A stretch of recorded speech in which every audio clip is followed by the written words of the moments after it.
Imagine if the only place possible to be in is a forest, with no supplies, no one to help, and you risk freezing to death. We've all heard about atrocities and human rights abuses at the borders that draw the most press, such as the US-Mexico border. Many of us are upset at the violent acts of border officials, such as separating families, and at deplorable conditions of detention facilities. But what if there were no facilities? This is exactly what migrants attempting to cross the Poland-Belarus border are experiencing. An estimated 4,000 people were trapped in the Białowieża forest in 2021, but details and exact numbers are missing because press and other organizations have been banned from the area. Not only are the governments of Poland and Belarus committing severe human rights abuses, their building of a 116-mile-long border wall in this area is a serious crime against the environment. Moreover, the greater context of this situation shows us that it's no accident that migrants are ending up in this particular forest. Indeed, we can see how this is an outcome of specific policy decisions in which Belarus seeks to retaliate against the EU.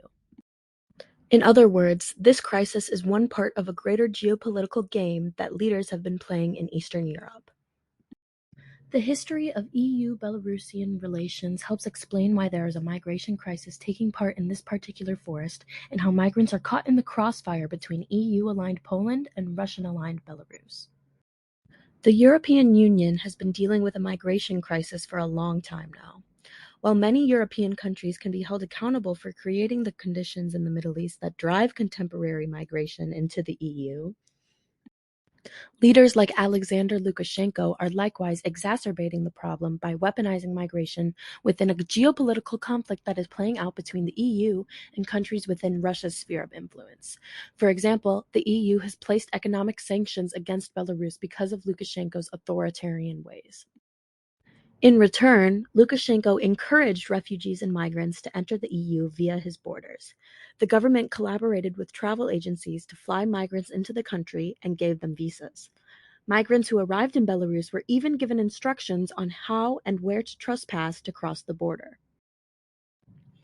This weaponization of migrants is an alternative form of warfare, supporting a larger goal that Russia and Russian satellites such as Belarus have of destabilizing European structures.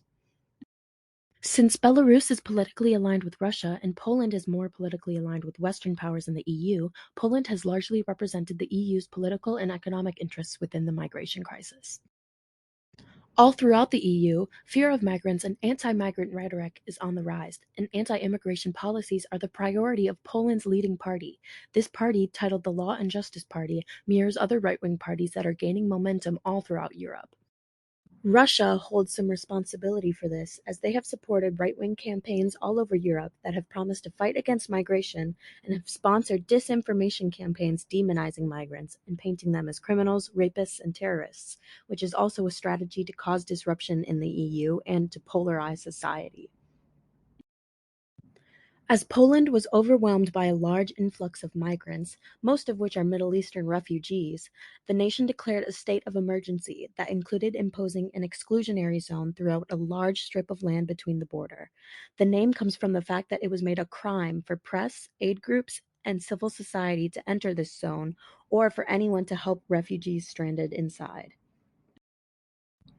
The irony is that stranded people there are also being excluded from entering Poland or re-entering Belarus under the threat of violence from police and border guards. Yet Poland welcomed over 2 million Ukrainians fleeing from war with open arms. Stories of stranded individuals in the exclusion zone fighting for their survival are truly upsetting and unacceptable. Additionally, one more important facet of this crisis are the severe ecological concerns stemming from Poland's response of building a 16-foot-tall, 116-mile-long border wall in the Białowieża forest. As Europe's last old-growth forest, it is one of the last areas that have not been touched by modern development. It is home to more than 12,000 animal species, and its healthy, diverse, carbon-absorbing ecosystem is crucially important to conserve if we wish to mitigate climate change. Unfortunately, this is another instance of governments prioritizing border security over climate action. Poland's wall proposal certainly resembles barriers built along parts of the US-Mexico border. Research there using camera traps has proved that walls such as these deter wildlife more than they do people. Many important species exclusive to the Białowieża forest will have their free movement severely restricted by the wall, which will split their access to food and water, harm their ability to recolonize, and to adapt to climate change. Humans, on the other hand, find a way around walls. Refugees will always find other routes in order to flee unsafe conditions, whether they be on land, underground, by air, or sea. At first glance, the crisis in the region between Poland and Belarus may seem like a tragic accident or a natural occurrence as a consequence of migration. But after examining the greater global context, it becomes clear that people being trapped in this particular forest is no accident, but a result of numerous external systems and forces. Harsha Walia provides excellent insight on migration and bordering practices that very accurately explain the Poland-Belarus border crisis. She states, in addition to migration being a consequence of empire, capitalism, climate catastrophe, and oppressive hierarchies, contemporary migration is itself a mode of global governance, capital accumulation, and gendered racial class formation. We must recognize that migration is inevitable when nations have been exploited through colonialism and as a result lack economic and political stability and adequate living conditions. Western powers created these conditions in the Middle East. Additionally, as seen in the Poland-Belarus crisis, migrants and migration are often used as tools by higher powers for political gain and as a method of control. Every day, many migrants are excluded from the well-off economies that the extraction from their home countries helped build. It is unfair that capital is allowed to flow freely between borders, but people are not. Both Poland and Belarus must address the humanitarian crisis in their territory, and in addition, both countries, along with the EU, must grant asylum for migrants as reparation for the harm done to the Middle East. Lastly, we must recognize that borders are social constructions and are a form of rule that politicians and other key players in our capitalist society greatly benefit from. Instead of allowing them to harm our planet and divide us physically and socially, we should move towards empathy and inclusivity and learn to understand each other and coexist, no matter our background. This is what needs to be done in an increasingly globalized and interconnected world.